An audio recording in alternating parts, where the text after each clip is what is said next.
Thank you for staying with us. A biblical prediction that the rich will get richer and the poor will get poorer appears to be playing out in Nigeria. Severance packages of 6.345 billion naira have been earmarked for President Muhammadu Buhari, Vice President Yemi Osinbajo, state governors, and other political office holders after leaving office in 2023. The figure which also covers the severance gratuity of ministers, commissioners, national and state assembly members, as well as special advisors, but special assistants are not included.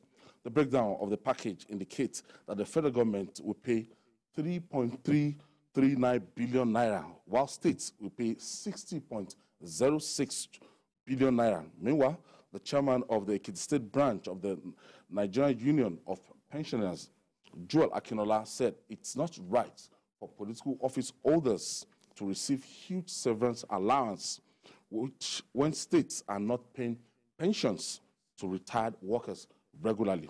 So, who should they cater for today? Who should they cater for more, the rich or the poor? Now, you know, we have the media, we have a way of sensationalizing this thing. When I saw it this morning, when I saw 63.45 billion naira, I thought it was just for President Muhammadu Buhari, Vice President Osinbajo, and, you know, so it was when I read the breakdown, this is not perhaps, but then you understand the state of the finance of the nation when pensioners are languishing and dying every day after serving their fatherland. You know, I think it's illegal for people to receive severance packages or pensions twice in a lifetime. If you've worked, you worked in a civil service, you left, you rose to the civil service, you became a PAMSEC, you rose through the ranks, became PAMSEC, you were paid a hefty severance package, gratuity, pensions and all. You then got into the National Assembly, served the country, and you and your aides, so they are entitled to 3 aides. They all will get severance package. And given the rate of turnover, especially in the National Assembly, I mean, we are wasting money. Some will just go there for 4 years and they won't come back. Don't come back. They won't come back and they will still get severance package. If that person after a few years is back, he still gets it. That is why people would rather die than not get into the National Assembly. When you heard of that big sum of money, the reason it's so big is because of the National Assembly, and there are many. Because what actually goes to President Buhari and Osinbajo, how did I put it? Okay, the president will get a severance package of 10.54 million. Yes, which is 300% of his annual basic salary. 10 million. Yes, 10.54. Osinbajo will get 9.9 million. So it's not as if something out of the ordinary has been is going to be paid to them.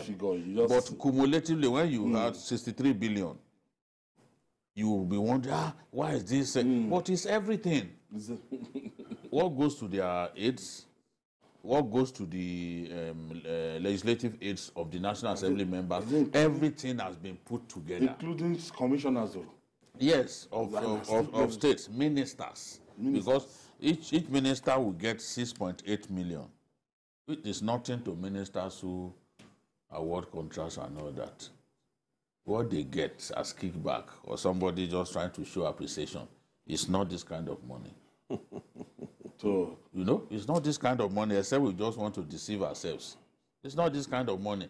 A minister can give you a life-changing contract that totally transforms your life. You make your money and all that. So then you want to give him 6.8 million, and there is so much noise. No, it is the sum total of what comes in, into this whole severance package business that is high, not what goes to the individuals. Because from what I've seen, there is not, the Revenue Mobilization and Fiscal Commission has not done anything out of the ordinary. And those that were left out, you can understand because they are following the law. Those recognized by the law, they get what is due to them. So, Dr. Is there any big deal with this 63.45 billion naira? And not forgetting that pensioners that sometimes that they get, I have a mother, she's a retired pensioner from the Lagos State government, and but at the time she retired, I think they might have increased her pension now to like 20,000 naira per month. But as there was a time she was getting 10,000 naira, and they used to do I'm Alive, and everybody would queue, and they would go there as early as 5 a.m. Do you understand? And sometimes if you ask her that, okay, I'm going to pay you this for the year, cumulatively, I will pay you for the year. She say, no, this is my entitlement. They are very emotional about it. They don't joke with it. Unfortunately, that's the way it is. When my mom also retired, it got to a point. I had to tell her to stop going to Abuja by road. She had to fly 3 times from Lagos. To go and appear. To go and appear. She had to drive from Malaysia to Lagos and then go to Abuja. And that much was their money. But like we said, they believe it's their money.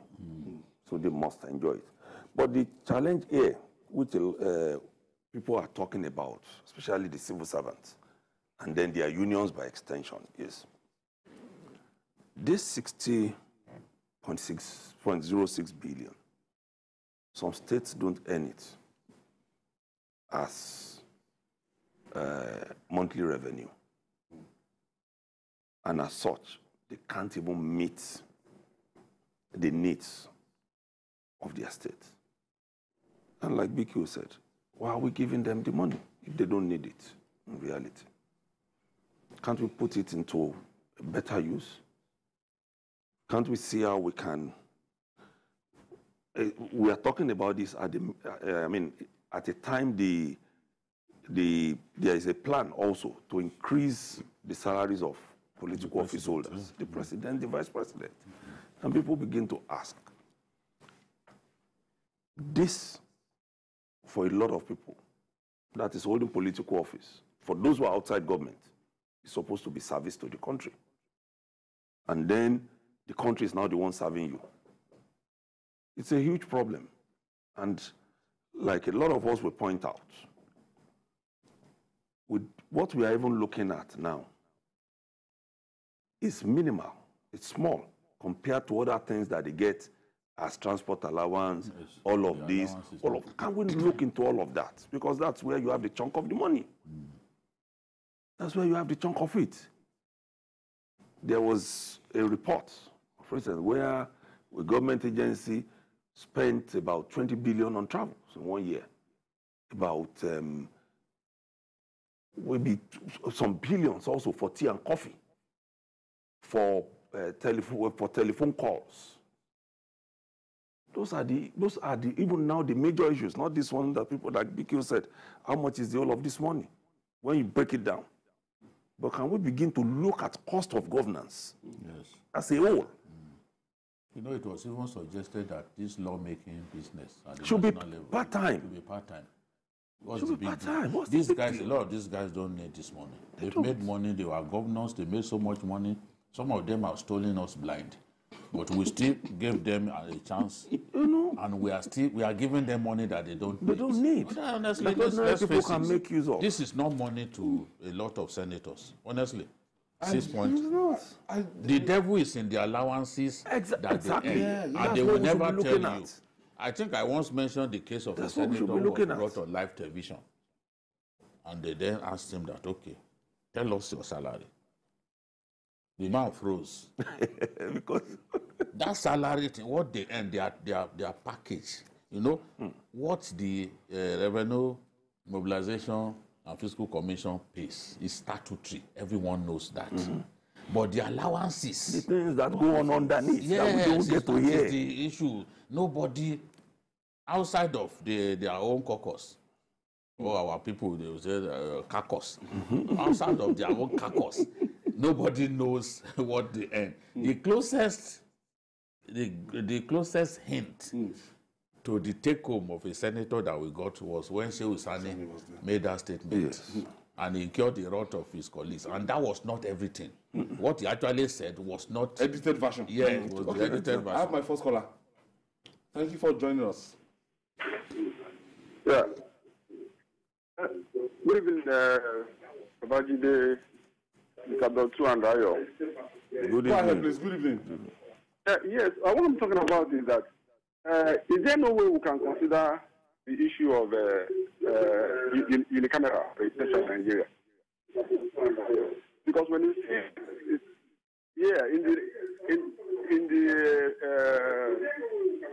in the Senate, you have over about close to 90 senators. Then in the 109, 360, you remember? I think we talked about the president of Senegal that scrapped the Senate. Yes, the unicameral system. He scrapped the Senate and nothing happened. Yes. The heavens did not fall. They so changed, I think that if we want to tell ourselves, because we are getting broke. By the day. Broke by the day. If there is a word, we are getting broker and broker every day. If I can be permitted to use that word. Why not? You know? And that should push us to do what is right, to cut our clothes according to our size. And that is even the major reason why we can't amend our constitution, on which we spend about $1 billion every year trying to amend. And we are refusing to do And we are refusing to amend selfishness. it. It's selfishness. Everybody wants it. Why do they deceive themselves that they want to amend it? Yes, the Senate President, Deputy Speaker of the House of Representatives, both arms of the House. It can't work. This generation of geopolitical zones. This generation of Nigerian politicians is the most selfish ever. I saw the Deputy Senate President lamenting that the issue of autonomy to the local governments has been frustrated at state level. And honestly, I expected that. What else will you expect? They will not let it happen. They will not. 25 states. Just because that account, frustrated. They pay that account, they pay whatever they want to pay to the local government. They pay it to They them. don't want this. And the chief executive will always sit down. Yes. They don't want that independence for them. All right. From there, from pension now, we take you to Rivers.